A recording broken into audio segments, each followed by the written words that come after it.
ये घोड़ा शहद खा रहा होता है। तभी मधुमक्खियां घोड़े पर हमला कर देती हैं और घोड़ा दर्द से भागने लगता है और फिर घोड़ा जमीन पर गिर जाता है।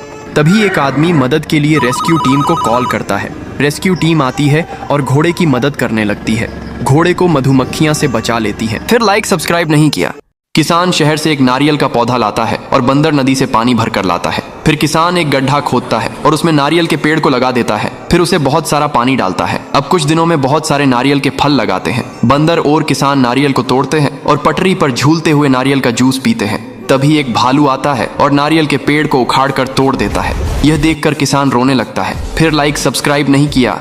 मुर्गी और मुर्गी के बच्चे भूख के कारण उदास बैठे हैं। तभी वे खाना की तलाश में निकल जाते हैं, लेकिन दूर दूर तक बस बंजर जमीन होती है। फिर मुर्गी और उसके बच्चे शहर चले जाते हैं और सड़क के किनारे बैठकर भीख मांगने लगते हैं, लेकिन कोई भी खाने को नहीं देता है। इसलिए मुर्गी अपने बच्चों को भूखा देखकर रोने लगती है। तभी एक भला इंसान मुर्गी को कुछ पैसे देता है। अब मुर्गी और उसके बच्चे एक समोसे के दुकान से समोसा लेते हैं और फिर एक शांत जगह पर बैठकर समोसा खाने लगते हैं।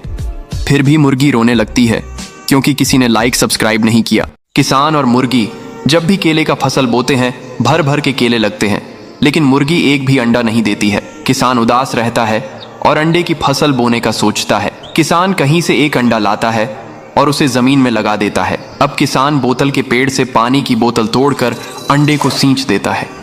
अब किसान जब अगली सुबह देखता है तो एक भी अंडा नहीं लगा होता है। किसान उदास हो जाता है और रोने लगता है। फिर लाइक सब्सक्राइब नहीं किया। कबूतर ने रेल की पटरी पर एक बड़ा सा घोंसला बनाया और फिर उसमें रहने लगा। कुछ दिनों बाद कई सारे अंडे दिए और फिर अंडों से छोटे छोटे बच्चे निकले। कबूतर अपने बच्चों के साथ बहुत खुश था, लेकिन बच्चे भूखे थे। इसलिए कबूतर बच्चों के लिए दाना लेने जाता है। कबूतर दाना चुग ही रही होती है कि अचानक तेज स्पीड में एक ट्रेन आती है और कबूतर के ऊपर से गुजर जाती है। कबूतर घायल था। कबूतर जैसे तैसे अपने बच्चों के पास आता है, उन्हें दाना खिलाता है। चूजे अपनी माँ को देखकर रोने लगते हैं। दिन बीतते हैं और कबूतर ठीक हो जाता है। फिर भी कबूतर रोने लगता है। फिर किसी ने लाइक सब्सक्राइब नहीं किया। कबूतर ने नारियल के पेड़ पर एक बड़ा घोंसला बनाया था। फिर कुछ दिनों बाद उसी में कुछ अंडे दिए। फिर उन अंडों से छोटे बच्चे बाहर आए। अब कबूतर अपने बच्चों को खूब दाना खिलाता था और खूब नारियल पानी पिलाता है और अपने बच्चों के साथ बहुत खुश रहता था। लेकिन एक दिन एक बड़ा काला सांप पेड़ पर चढ़ रहा था। कबूतर को अपने बच्चों की चिंता होने लगी। कबूतर जोर जोर से चिल्लाने लगा और बहुत सारे पक्षी सांप को भगाने में कबूतर की मदद करने लगे। पक्षियों की तेज आवाज एक बाज सुन लेता है और तुरंत आसमान से नीचे आता है और सांप पर अपने पंजों से हमला कर देता है। सांप डरकर भाग जाता है। फिर भी कबूतर रोने लगती है। फिर लाइक सब्सक्राइब नहीं किया। कबूतर और उसका बच्चा डिजर्ट में एक घर बनाते हैं। ये बड़ा कबूतर खूब मेहनत करता है, तो ये कबूतर का छोटा सा बच्चा दूर दूर से पानी भर कर लाता है। फिर कुछ दिन में घर बनकर तैयार हो जाता है और कबूतर और उसका बच्चा खुशी खुशी रहने लगते हैं कि अचानक एक दिन बहुत तेज तूफान आ जाता है और तूफान से कबूतर का घर टूटकर बिखर जाता है। कबूतर और चूजा घर को देखकर रोने लगते हैं। फिर लाइक सब्सक्राइब नहीं किया।